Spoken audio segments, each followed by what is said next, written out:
შეიძლება ოდესმე ხსმენია, რომ გრეიპფრუტის წვენმა შეიძლება მოკლას. What? მოაღელდები, აგიხსნა.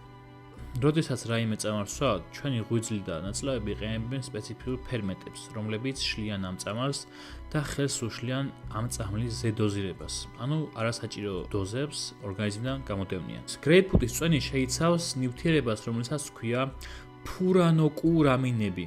ეს ნივთიერებები გარკვეული პერიოდით თიშავენ ამ ფერმენტების ფუნქციონირებას. ზოგიერთი კვლევა გვეუბნება, რომ სულ რომ დილით გქონდეთ გრეიპფრუტის წვენი მიღებული და საღამოს გიწევდეთ წამლის დალევა, მაინც შეიძლება რომ გავლენა მოახდინოს ამ პრეპარატზე. შედეგად კი იმას ვიღებთ, რომ იმატებს ამ პრეპარატის კონცენტრაცია სისხლში. ბუნებრივი სიჩქარით ვეღარ იშლება. იმატებს თანმხლები პროცესების და ზედოზირების რისკი. თუ რაიმე პრეპარატს იღებთ სიტყვაზე გულისთვის ან თირკმელებისთვის, გრეიპფრუტის წვენი შეუძლია ამ პრეპარატების დოზა 7-ჯერაც კი გაზარდოს. და რა თქმა უნდა, შეიძლება ფატალურად დასრულდეს.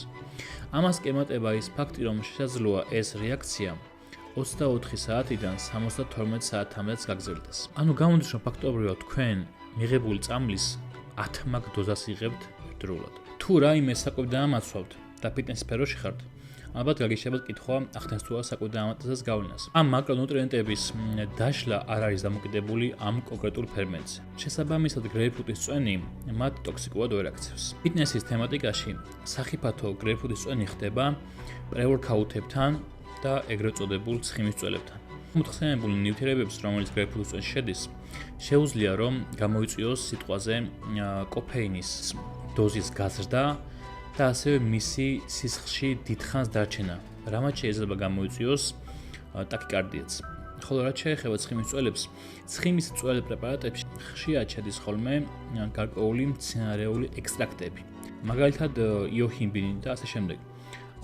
ამ კონკრეტული ექსტრაქტების დაშლის, ანუ მეტაბოლიზმის გზე ბოლომდე დღემდე არ არის შესწავლილი.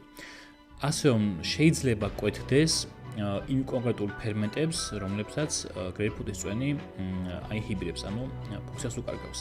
ასე რომ შეიძლება გავლენა მოახდინოს ამაზეც. რაც შეეხება ვიტამინებს, ძირითადად ვიტამინებზე გავლენას არ ახდენს. მაგალითად, C ვიტამინზე ვერ მოახდენს, იმიტომ რომ გრეიპფრუტის წვენიც C ვიტამინს ხარო, ასე რომ წყალში იშლება და მაქსიმუმ მაღალმა დოზამ გამოიწვიოს კუჭის გაღიზიანება და მსუბუქი დიარეა. თუმცა, თუ ამ ვიტამინებთან ერთად თქვენ იღებთ რაიმე კონკრეტულ პრეპარატებს, მაგალითად ალერგიის საწინააღმდეგოს, ქოლესტერინის დამარეგულირებლებს და ასე შემდეგ, აუცილებლად მოახდენს გავლენას ამ პრეპარატებზე გრეიპფრუტის წვენიც. ჩემი რჩევა იქნება, რომ გამოიყენოთ უბრალოდ ნებისმიერ პრეპარატთან თუ საკვებ დაამატთან უბრალოდ წყალი. წყალზე კარგი გამხსნელი არაფერია.